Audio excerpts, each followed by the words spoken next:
Chers étudiants de première année de licence, bonjour et bienvenue. Aujourd'hui, nous allons voir la première leçon de ce deuxième semestre, à savoir le verbe. Nous allons voir ensemble la définition du verbe, les espèces de verbes, les groupes de verbes ainsi que les sous-classes de verbes déterminées par la syntaxe. Nous commençons par la définition du verbe. Les verbes expriment soit une action réalisée ou subie par le sujet, soit l'existence ou l'état du sujet, soit l'union de l'attribut au sujet. Nous reprenons ce point. Les verbes expriment trois choses différentes. 1. Une action réalisée ou subie par le sujet. 2. L'existence ou l'état du sujet. 3. L'union de l'attribut au sujet. Nous vous donnons quelques exemples. Le premier exemple, je parlais souvent. Le verbe parler dans cette phrase, il exprime une action faite par le sujet, à savoir je. Je parlais souvent, le verbe parler exprime une action faite par le sujet. Le deuxième exemple, Amin semblait fatigué. Le verbe sembler dans cette phrase, il exprime l'état du sujet, à savoir Amin. Amin semblait fatigué. Le verbe sembler exprime l'état du sujet. Attention maintenant, une remarque. Lorsque le verbe unit l'attribut au sujet, le verbe est appelé un verbe copule. Lorsque le verbe unit l'attribut au sujet, le verbe est appelé dans ce cas un verbe copule. Prenons la phrase suivante comme exemple. Il est malade. Il, c'est le sujet. Et, c'est le verbe. Malade, c'est l'attribut. Dans ce cas, et, le verbe être, c'est un verbe copule parce qu'il unit il, qui est le sujet, à malade, qui est l'attribut. Nous vous donnons quelques exemples de verbes copules. Nous avons le verbe être, le verbe paraître, le verbe sembler, le verbe demeurer, le verbe devenir, le verbe rester, le verbe tomber, la locution verbale avoir l'air, etc. Il y a d'autres verbes copules. Maintenant, nous allons passer à autre chose. Qu'est-ce qu'une locution verbale? La locution verbale est une réunion de mots qui expriment une idée unique et joue le rôle d'un verbe. La locution verbale est une réunion de mots, c'est-à-dire un ensemble de mots qui expriment une seule idée et elle joue le rôle d'un verbe. La locution verbale comprend toujours un verbe auquel on ajoute 1. Un nom, 2. Un adjectif, 3. Un autre verbe. La locution verbale, elle se compose d'un verbe plus nom, un verbe plus adjectif ou bien un verbe plus un autre verbe. Maintenant, nous allons voir les trois types de locution verbale en détail. Nous avons dit que la locution verbale, elle joue le rôle d'un verbe, sauf qu'elle se compose de plusieurs mots. Le premier type de locution verbale, c'est la locution verbale qui se compose d'un verbe plus nom. Voilà quelques exemples. Avoir besoin, avoir envie, avoir l'air, avoir peur, faire face, etc. Si vous tombez sur l'une de ces locutions dans une phrase, sachez qu'elle joue le rôle d'un verbe, tout comme les verbes ordinaires qui se composent d'un seul mot. Le deuxième type de locution verbale, c'est le verbe plus adjectif. Voilà quelques exemples: avoir beau, se faire fort, etc. Le troisième type maintenant de locution verbale, c'est la locution verbale qui se compose d'un verbe plus un autre verbe. Voilà quelques exemples: faire savoir, faire croire, etc. À présent, nous allons passer à autre chose, à savoir les groupes des verbes. Il faut savoir que dans la grammaire française, il existe 3 groupes de verbes. Nous commençons par les verbes du premier groupe. Il s'agit de l'ensemble des verbes dont l'infinitif se termine par ER. Voilà quelques exemples de verbes du premier groupe: le verbe aimer, le verbe lancer, le verbe chanter, etc. Comme vous le remarquez, tous ces verbes se terminent par ER à l'infinitif. Toutefois, il faut faire attention, il existe une seule exception d'un verbe qui se termine par ER à l'infinitif, mais il ne fait pas partie des verbes du premier groupe, à savoir le verbe aller. Maintenant, nous passons au deuxième groupe. Quels sont les verbes du deuxième groupe? Il s'agit de l'ensemble des verbes qui se terminent par IR à l'infinitif et dont le participe présent se termine en ISant. Voilà quelques exemples maintenant des verbes du deuxième groupe. Le verbe finir, son participe présent c'est finissant. Le verbe choisir, son participe présent c'est choisissant. Le verbe applaudir, son participe présent c'est applaudissant. Comme vous le remarquez, tous ces verbes se terminent par IR à l'infinitif et leur participe présent se termine en ISant.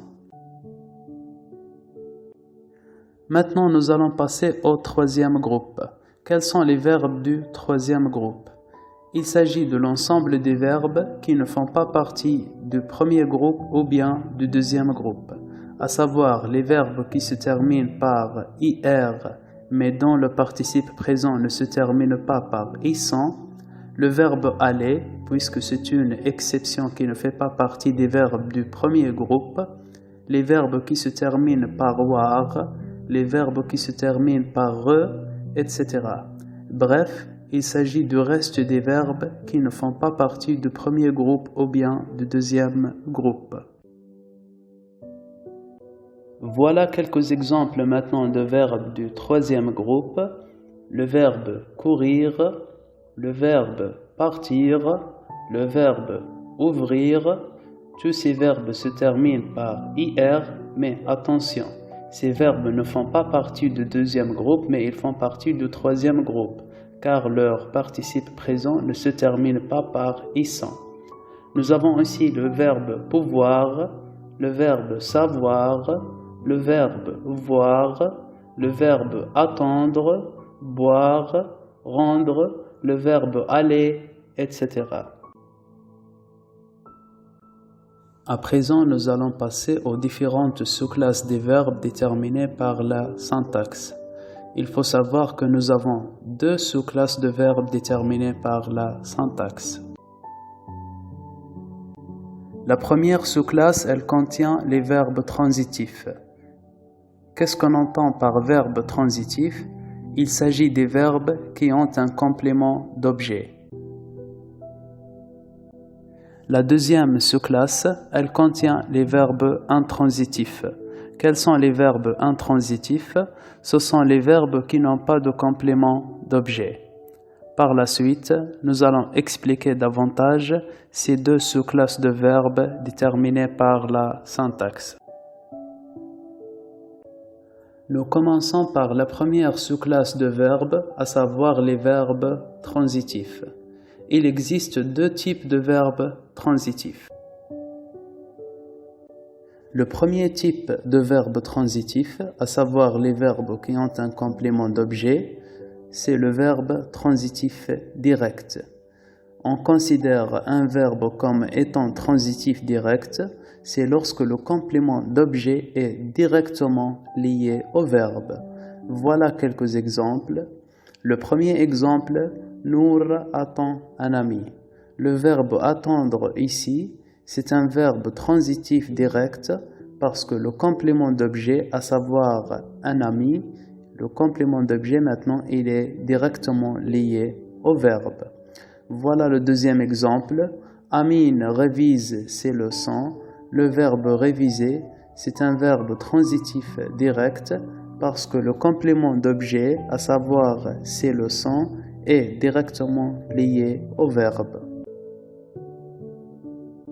Le deuxième type de verbe transitif, à savoir le verbe transitif indirect.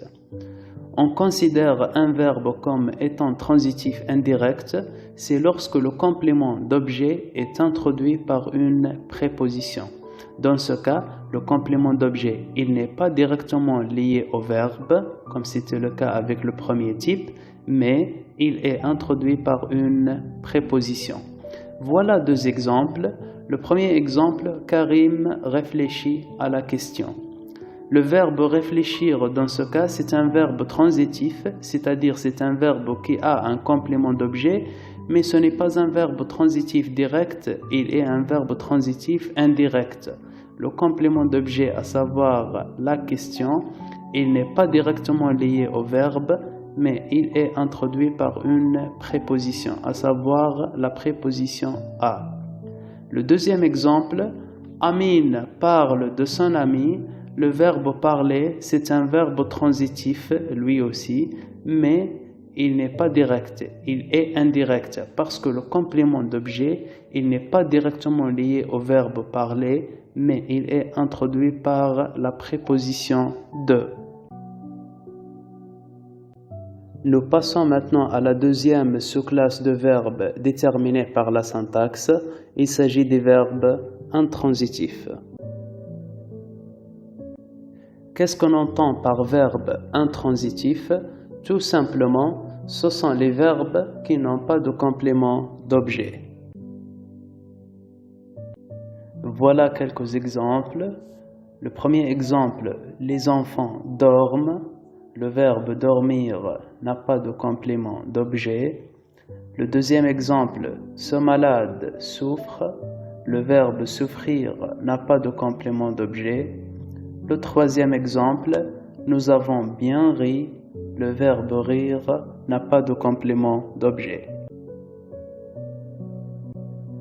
À présent, nous allons signaler quelques remarques.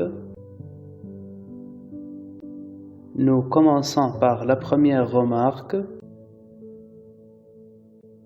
Il y a des verbes qui ont 2 ou 3 compléments.